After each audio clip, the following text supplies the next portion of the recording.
Thank you, Mr. Chair, and thank you to the ambassadors for being with us today. You know, all too often I sit in these rooms where everybody is an expert in our island communities, our economies, but nobody's talking about how does the government keep the light on, how do we put food on the table, and how do we secure a future for our children in our islands. And so your presence here is very important so we can hear directly on record what the challenges are. And I want to give you guys the opportunity to each share which implementation issues are top of mind for each of you and why these are important to upholding U.S. commitments. And any of you can start, and I know Ambassador Sorum was speaking about the fisheries, so I'm not sure if that's number one on the issue, but I guess you can go ahead and start if you wanted to further elaborate. Yeah, let me speak fisheries since I've already talked to it. But in terms of implementation, top of mind implementation issues for the comeback, I would like to highlight again the veterans issues because I think it presents a different challenge now in its own implementation. We've talked about it, the previous panel have talked about it. So I want to put on the table that that is a challenge in terms of implementation. The second item that I want to associate myself with my colleague here is the bonding issue.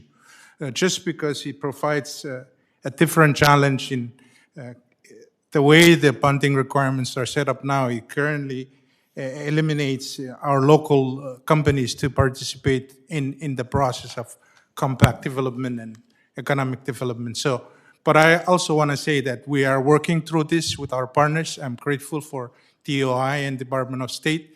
We're looking at options. We've been communicating. We've given them their views. They provided their views as well. The process is ongoing. We are looking at what they have come up with. So those two items, I think, in terms of implementation. Thank you. Ma'am, thank you so much for that question. I just want to also add to the issues. Top of mind for us, obviously, is also the bonding issue. Programs, we're trying to clear that up now with the U.S. and the nuclear legacy issue. But back to the bonding issue, if I may, to give you an example. The RMI government is looking to build a new hospital. That hospital could probably cost about $100 million. There's absolutely no way local contractors would be able to bid on that project because of the bonding requirement. Now, ironically, they'll be the ones who will build it because they'll be most likely subcontracted. So it defeats the purpose of this whole process.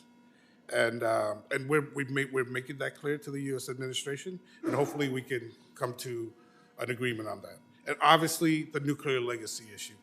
It's at the forefront of everyone's mind, and it's something that we feel that it needs to be addressed. It has to be addressed. There's a moral obligation to try to address it once and for all. So we'll look forward to working with Congress on trying to see how we can move those issues forward. Thank you. Ambassador Kyoto, I have about 1 minute and 20 seconds left. This is very quick. Last year, the last September 2024, when we had our last hearing here, I mentioned about the need for a new hospital in Palau, because our hospital was built probably more than 40 years ago during the Trust Territory time, and it was built in a low area. So right now, when what they call a king tide or storm, the floor is inundated by flood, seawater coming into. So, and on top of that, it's located across the causeway, so it's very hard for emergency. Fortunately, we have been able to get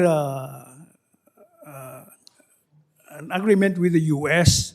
to provide a new hospital. So my request is, if the administration request funding from Congress, I would appreciate if you help us in this new hospital, because we definitely need it. Thank you. I'm out of time. I yield back.